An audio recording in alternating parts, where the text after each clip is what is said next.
One of the most intriguing groups in the entire Cosmere is the Iriali. This group is primarily known from Roshar, but their history and future involves a Cosmere-wide journey called the Long Trail. This mandate to find 7 homelands is related to their worship of a deific being called the One. This video will go over what we know canonically about the Iriali, as well as heavily speculate about their future in the Cosmere, where they go on the Long Trail, and so on. We'll also be covering their culture, the history, and where they came from. This video will contain more speculation than I usually put in these videos, but I will explain why I think the way I do. I'll be sourcing information from the Stormlight Archive, Tress of the Emerald Sea, the Lost Metal, Isles of the Emberdark, the Roshar World Guide from the Cosmere RPG, as well as some minor setting spoilers from the Stonewalkers campaign. There will also be some information sourced from numerous words of Brandon. I'll try to avoid story spoilers in this video, but where I can't, I will provide a timestamp for where to skip to. The Iriali are best known as one of the nations of Roshar. They've likely been on the planet for thousands of years and were participants in the cycle of desolations. Their kingdom, known as Iri, can be found in the northwest corner of the continent and has been around since the heraldic epochs.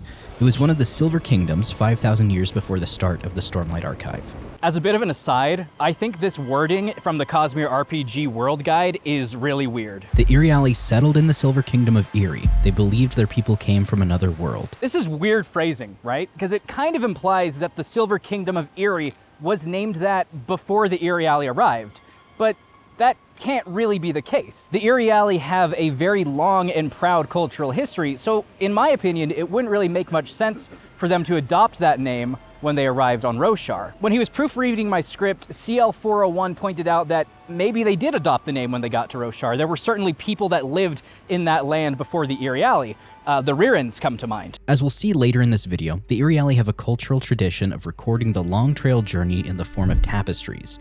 These tapestries are kept within the families and rarely shared with outsiders. We also see that as the Cosmere progresses, they keep the name of Iriali rather than adopting a new name when they visit a new land. I think this indicates a strong, multi-generational cultural identity, and it would be strange for them to adopt a new name upon arriving in Iri. I think we have another reason to assume that the Kingdom of Iri is named after the Iriali rather than the Iriali adopting the name of Iri. Every other Silver Kingdom is named after the predominant ethnicity that lived in that kingdom. I think it's safe to ballpark the arrival of the Iriali to Roshar along with the founding of the Silver Kingdom of Iri, placing their arrival in the ballpark of 5,000 years before the Night of Sorrows. But it is important to remember that this is not set in stone. I just think it's the most likely idea given what we know and what we can infer. Regardless of whether or not this kingdom was named Iri before the Iriali arrived, their influence on Roshar is undeniable in their almost 5,000 years of being on the planet. I've mentioned a couple times now that the Iriali arrived on the planet. This is because they are a culture of Worldhoppers. They have off-worlder heritage. This is also indicated by their metallic skin and hair, which has been said to come from inhuman ancestry, whatever that means. The Iriali are definitely human. Let's take a look at the Iriali sphere of influence on the planet. Iri is a large kingdom located in the northwest of the continent. The country is large and lush, featuring many medium-sized cities, the largest 3 being the capital of Ral Elarim, Cassitor, and Eela in the south near the Misted Mountains that border Shinovar. The climate is warm and wet. By the time the high storms arrive from the east, their ferocity is greatly diminished. This warm weather has led to a specific and distinctive style of clothing being popular and practical. Loose, flowing garments that make sense for hot climates. Men typically walk around bare-chested, wearing a waist wrap that has become known as the Iriali wrap. There is a very strong cultural taboo against public nudity in the country. To the east is the country of Rira, and they're a little more under Iri's influence than they'd probably like to be. Rira claims independence and has their own language, culture, and government. However, the Iriali claim the entire country of Rira, and there is certainly precedent for the claim, which was eventually acted upon during a forceful annexation before the Night of Sorrows. During the heraldic epoch, Rira was combined with Iri in a single nation. And the last nation within the Iriali sphere of influence are the Reshi Isles. The touch of Iri is much less prominent here than in Rira. Most of the nations in the Reshi Isles are basically their own city-states, but nonetheless, many of the languages spoken across these islands are Iriali in origin. Iriali is an entire language family group on the planet. Riran and many other Reshi languages share similarities with Iriali, making them a language family. There are a few additional quirks about the Iriali language worth mentioning. We learned from an in-world arcanist that this script has been around since at least 3,000 years in the Silverlight calendar, whenever that is. We also know that the language has been around long enough for there to be shifts in the language. And finally, we know that the script is written vertically. The Iriali value experience and difference in viewpoint above almost anything else. And this is directly due to their belief in a being called the One. According to their beliefs, there was a being called the One who knew everything but had experienced nothing. So to rectify this oversight, the One split itself into many so it could experience everything. The Iriali believe that all people are part of the One.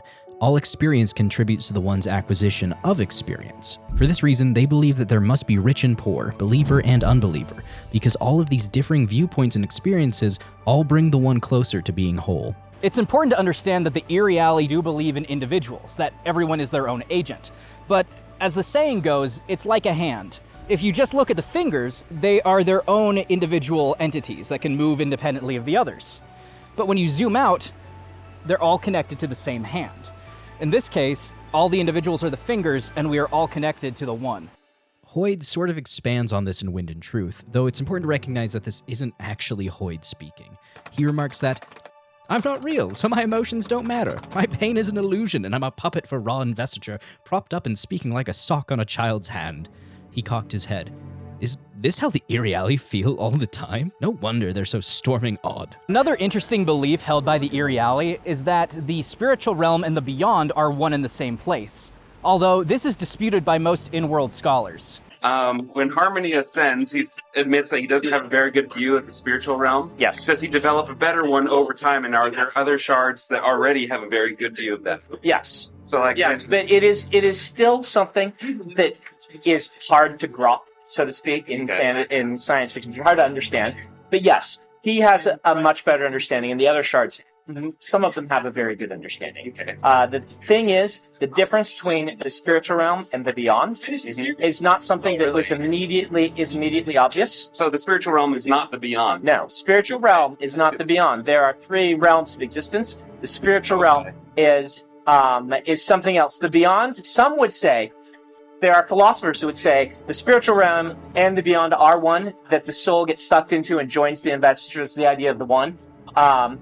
But most people would say the beyond is not. This wob would indicate that the Iriali believe that the reunification of the One will happen in the spiritual realm, the place where all investiture and soul return to. There are a lot of differing viewpoints on what the One could be. Was it a single shard that splintered into multiple pieces? Is it its own thing? Is it a dawn shard, perhaps, that's different from all the others? Is it related to the concept of the sleepless, a single being comprised of multiple individuals? Well, I won't be going over all of the theories for what the One could be in this video. There are many different viewpoints. My take is that the idea of the One is directly related to the shattering of Adonalsium. That Adonalsium was the One that broke into many. Now, whether or not they actually believe in Adonalsium is a different case. I just think this is the origin of the belief in the One. Go for it. Is the Erie religion based on knowledge of the scattering and things like that? Kind of. But they don't know it. They don't know it. Yeah. I mean, yeah. I would say, yes, there are echoes of it. There are more recent events that they don't even quite remember that are more influential, but yeah. Admittedly, this doesn't explain everything. We know that there's something more going on with the Iriali, so a belief brought up from basically nothing of just an event that happened doesn't really explain all the weirdness we see. To bring you another perspective on the One, I've invited one of my friends from Silverlight, a fellow scholar, Seth from the Cosmere Academy. Seth from the Cosmere Academy, everyone! Hey! How's Thanks it going, for having dude? me, Jason. Well, I'll leave it to you. Okay. Jason's asked me out here to talk about a theory that's been gaining some traction amongst Cosmere scholars. And the premise of it is simple, yet far-reaching in its implication. The One, the god of the Iriali, might actually be a shard of Adonalsium. I speculate that it is the shard of reason. Yes, the very same shard that has been missing for millennia, that no one's been able to find, and I'm explaining why. The foundation of the theory comes from Wind and Truth, where Brandon specifically draws attention to the existence of missing shards, and he does so in the very same book where he elaborates and expounds on the Iriali lore drastically. I'm going to read a section from Wind and Truth, chapter 115, where Honor explains, "We could sense each other, all except a few, like Euridrius, holder of reason, who had vanished." He then states, "I made one final attempt at locating Valor. Medalantorius was not to be found." This establishes two crucial facts. Number one, Euridrius, the holder of reason, had already vanished prior to this point in Rosharan and therefore Cosmere timeline. And number two, Valor was also missing. In Interlude 4, where we read the experience of Odium as follows. He instead was most curious about the fact that two of the shards appeared to be missing, completely vanished from interacting with the others. Hidden. One he had understood with some effort, but Valor? Where had Valor gone, and how did she hide from even his eyes? What matters here is that Brandon Sanderson is drawing attention to the fact that shards are missing in the very same novel where he expounds upon Iriali lore. This implies to me that the two concepts are linked within Brandon's mind. This leads to a key question. What could cause a shard of Adonausium to be so completely hidden that other shards cannot locate it? Well, me and other scholars think that one of the only reasons could be that the shard no longer exists as one single entity, but instead it has diversified itself so broadly and completely that its presence is not locatable or detectable. And we do have evidence for this type of masking in the Cosmere. Ruin was unable to locate his own body when it was spread apart and placed near other sources of metal. It is possible that the souls of the human beings in which the One resides, that being the Iriali race, is enough spiritual presence to mask the identity and the presence of a shard. At this point, we narrow it down to the two previously mentioned suspects, Valor and Reason. Valor's vessel, Medalantorius, was known to be a grand and epic warrior, known for her valor in combat. Reason, by contrast, values intellect, experience, and sound judgment. We also know that its vessel, Euridrius, desired to hide from the wider Cosmere, but at some point decided and came to the realization, possibly through a vast number of experiences, that this was not the ideal solution that he thought it was. Crucially, Rhythm of War seems to me to eliminate Valor as one of the possible options. Let me read from the text. This is Harmony talking to Hoyd, where he says, "I do think that Valor is reasonable, and suggest you approach her again. It has been too long, in her estimation, since your last conversation." This leads us to believe that Sazed successfully made contact with the Shard of Valor. Therefore, the only remaining vessel and shard that nobody seems to be able to make any contact with is the Shard of Reason. The conclusion that we hold at the Cosmere Academy is that the One, the god of the Iriali, is secretly the Shard of Reason. Euridrius did not simply disguise himself or hide away in a hole. He fundamentally changed how the shard itself existed, from a single entity to that of millions. I speculate that Reason dispersed itself across a particular people, a culture defined by the religious purpose of gathering knowledge, experience, and perspective across many lives and worlds. From the standpoint of Reason, this approach is elegant. The most reliable way to reach sound conclusions is to ensure access to the widest possible range of lived experiences. Brandon's also stated that the Iriali will play an important role in Space Age Cosmere. I tend to think that this is actually a bit of intentional misdirection on the part of the author. I think that he's wanting us to think of the people, when in reality, by the time they play their important role, they will have reunified as the One, and that entity is what will play an important role in the future of the Cosmere. Hey, that was pretty good. Thanks. The Reason, huh? I believe so. I can see it. Yeah. Well, thanks for coming out. I'm sure we're going Absolutely. to hear another theory of yours in a little bit about Cusicesh, right? I think so. In the meantime, I'm going to go get some of this chalk I've heard about. Sounds good. I got a jacket on. It got cold. There sure is a lot of Cosmere out there.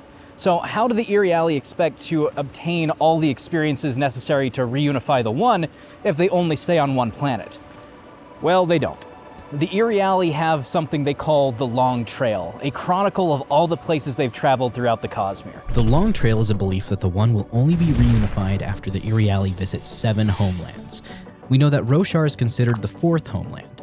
I think it's most likely that the Iriali have stayed on Roshar for roughly 5,000 years since the establishment of the Silver Kingdoms. We also know that the Iriali record their long trail journey on tapestries woven out of their hair. These are prized family relics, and Silverlight has strict laws about their ownership. Unless gifted directly, all long trail tapestries are considered Iriali property. Further transfer and resale is strictly prohibited. There's something frustrating about trying to piece together the Iriali timeline. We have a bunch of known points, and we have other events that are in relation to those points, but we are just missing a few critical dates to piecing it all together, at least in my estimation. That said, in the next section of the video, which is going to be highly speculative, I'm going to try to put together as best I can the Iriali timeline. I'll start with what we have 100% confirmed, and then I will branch off into speculation. Let's start with what we know. We know that Roshar is the fourth land, and the Iriali likely arrived there between 6,000 and 4,000 years after the Shattering, and they left around 10,000 years after the Shattering, meaning they were in the fourth land for roughly 6,000 years. I think this because they were around during the Heraldic Epochs and the Ages of the Silver Kingdoms, and they left shortly before the Night of Sorrows. The next confirmed appearance of the Iriali was on Lumar. They were said to have a kingdom on that planet and seemed to have left a lasting cultural impact. Noblemen on Lumar are still taught to read the Iriali script 300 years after the kingdom vanished. The Iriali leaving coincides with the arrival of the dragon Xisis, a highly invested entity. His arrival and the Iriali's departure was a deliberate connection. Because of this cultural impact and the fact that they're said to have had an entire kingdom, I think it's safe to say that Lumar was one of the subsequent lands after Roshar, either land 5 or 6. This leads us to a logical question. When does Tress of the Emerald Sea take place? Well, Tress of the Emerald Sea definitely takes place after Wind and Truth and before Isles of the Emberdark. So when does Isles of the Emberdark take place? Well, that question is a little harder to answer. It can give us a ballpark. At multiple points in the book, we're told that the Shattering happened over 10,000 years ago. Generally, when people reckon time in the Cosmere in dates relative to the Shattering, they typically go by 500s or 1000s of years. The fact that they don't say the Shattering was 11,000 years ago makes me think that less than 1,000 years has passed between Stormlight 5 and Isles of the Emberdark. This would mean that the Iriali visited Lumar, established a kingdom, and left that kingdom all within the span of, at most, 700 years. The next confirmed sighting in the timeline is in Isles of the Emberdark. In this book, we learn a lot about the Long Trail and how the Iriali are spread out a little more in the Cosmere Space Age. We encounter an Iriali family adrift in the unsea of the Emberdark. This family claims to have relatives in Silverlight. That same family states that they're trying to return home to some place, presumably a planet, named Zadorna. We also learn that not only do the Long Trail tapestries document the journey to various lands, but it records worlds that were investigated as potential homeworlds. This tells me that as the Iriali travel throughout the Cosmere looking for the next land, they send parties ahead to investigate potential worlds. And that's it. That's all 3 100% known and confirmed places on the Iriali Long Trail. Roshar, Lumar, and Zadorna. There is evidence that the Iriali might have gone to one additional planet, which is Scadrial. In the Lost Metal, there's mention of people with golden hair living on the east side of Bilming, and a lot of people have interpreted this as a group of Iriali, indicating that after they left Roshar before the Night of Sorrows, they went to Scadrial. I don't buy it. I don't think that Scadrial is the next land after Roshar, and here's why. My first issue is timeline. We know that the Iriali established a kingdom on Lumar within 700 years of the Night of Sorrows, and that they left it 300 years before the events of Tress of the Emerald Sea. So I don't think there's time for them to have gone to Roshar, set up a nation there, and then gone to Lumar, all within the 700 years at most between the Night of Sorrows and the events of Tress of the Emerald Sea. The next issue is one of population. The Iriali have a decently large population of thousands of, or hundreds of thousands of people. I don't think a group of people living on the east side of Bilming is indicative of an entire refugee kingdom. And another reason people think the Iriali are on Scadrial is because Wayne buys chowta when he's in Bilming. And they see this as an indicator that they brought that dish with them from Roshar to Scadrial. but I don't think that is necessarily the case. On the Cosmere Conversations podcast, Paladin Creative revealed that one of the canonical details they were allowed to include in the Worldhopper Ball 2024 was that Chauta arrived on Scadrial because a Worldhopper attendee of the wedding took the concept home with them. To be clear, I don't think this anecdote is infallible. It's not even technically a word of Brandon, but it could provide an interesting explanation for how Chauta got to Bilming outside of an Iriali connection. So who do I think these golden-haired fairy people are? I do think they are Iriali. I just don't think they are the Iriali. We know from Isles of the Emberdark that they send people out to investigate potential homelands, and I just think that this is a group of Iriali sent to Scadrial to investigate it as a potential homeland along the Long Trail. And besides, why Bilming? The perpendicularity on Scadrial is in the south. It is in the Malwish Consortium. So wouldn't it make more sense for a refugee nation like the Iriali to set up shop in the southern continent? Just why Bilming? Moving on, we know from our good buddy Ed that the Iriali have been traveling the Cosmere since at least the 3rd millennium on the Silverlight calendar, and that they use the Grand Nell/Current as well as Silverlight as waypoints. We don't know what year 0 on the Silverlight calendar is. Given that Silverlight was founded by dragons and filled with their palaces, I'm inclined to think that year 0 is either the shattering itself or the founding of Silverlight. We also know that belief in the One was influenced by the shattering of Adonalsium, so unless they started their journey before, I think it's safe to say that the Iriali began their journey after the shattering.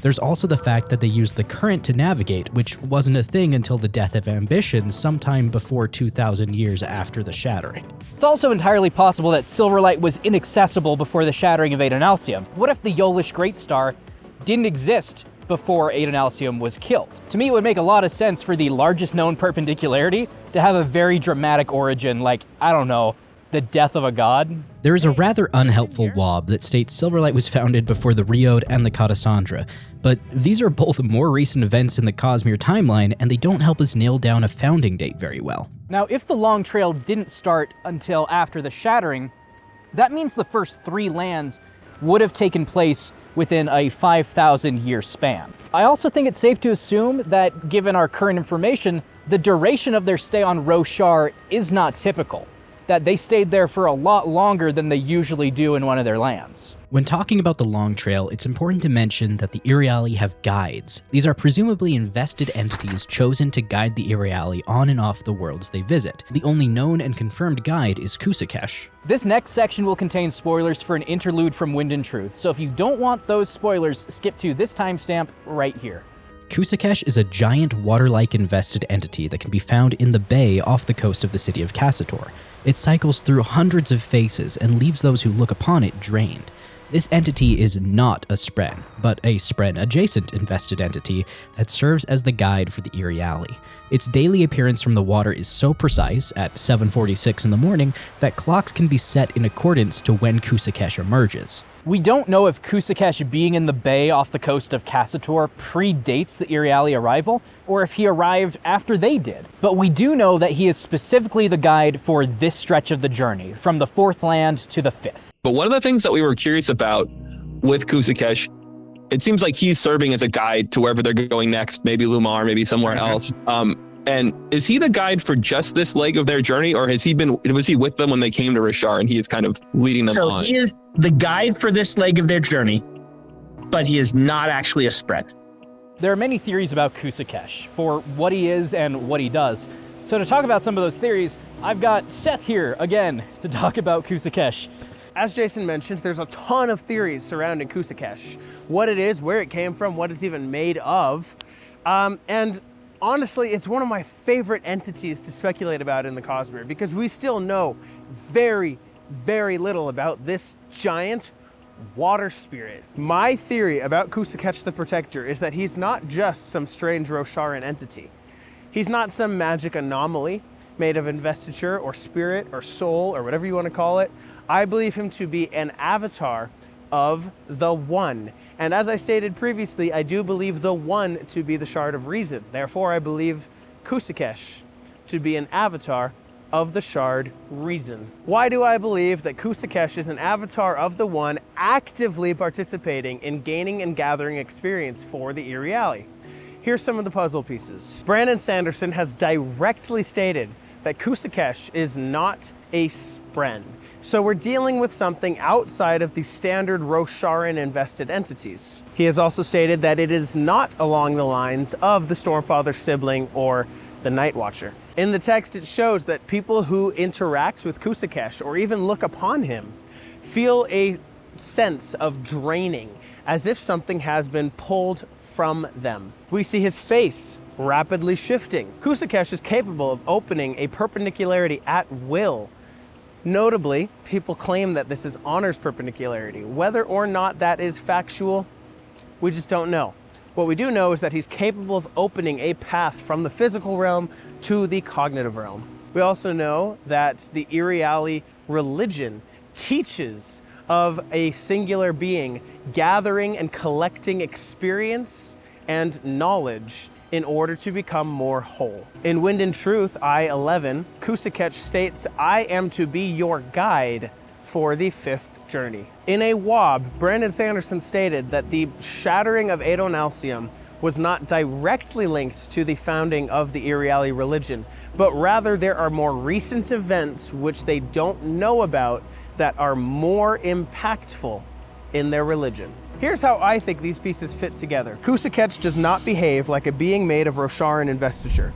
He appears capable of leaving Roshar, which implies he's not deeply invested to the system itself. Brandon has also stated that Cusicesh belongs to a different category of invested entity. Taken together, the best fit that we have for all of these pieces of information is an avatar. We have experience with avatars. Avatars have been shown to be able to open perpendicularities with the Eye of Patji and the perpendicularity in the Lost Metal as examples. The full picture, as I see it at the Cosmere Academy, is that Cusicesh is an avatar of the One, actively downloading and collecting lived experiences and memories of those around it, and eventually returning those to the One. Whether Cusicesh is the only avatar of the One, or one of possibly 7 different avatars, one for each stage along the Long Trail, is yet to be seen. I believe the One to be a real hidden entity, not just a mythologized retelling of the shattering of Adonalsium. And I believe Cusicesh is proof. You know, I think I disagree with you. I do think it's a shattering origin belief, but you make a compelling argument, my friend. Well, even amongst the most renowned scholars, there's disagreements. And until the One comes and shows its face, we just won't know. Well, I think that's all for now. Where can people find you, the Cosmere Academy? So you can find me mostly on Instagram. I'm also on TikTok and YouTube, but that's not where I focus. I'm under the handle, the Cosmere Academy. So. Hey, sounds good. Well, I'll see you back at Silverlight, my friend. Thank you very much, Jason. The last thing I'd like to discuss in regards to the Iriali is their role in the future of the Cosmere and a potential connection to the Eelakin from First of the Sun. We know via word of Brandon that the Iriali will be important to the future of the Cosmere, but what this role could be isn't abundantly clear. Perhaps their search for the 7th land will result in the reunification of the One, a new powerful entity that enters galactic politics. Clearly, the Iriali are an influential and well-known group in the future of the Cosmere.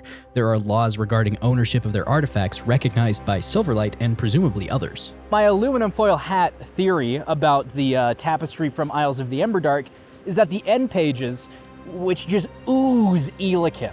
I mean, it seems like it is the journey of Kakuban, but it's also kind of similar to the descriptions of the Long Trail Tapestry from the book. What if they're one and the same thing? That this is the section of the Long Trail Tapestry that Ed looked at? Because he did mention that the tapestry mentioned that they went to an island that had a bunch of birds and it was deadly, so they left. I think it's possible that the Eelakin from First of the Sun are an offshoot of the Iriali. The Lore Mothers, he said, have kept our histories for millennia, since we crossed the sea at night to escape killers who would have destroyed us all.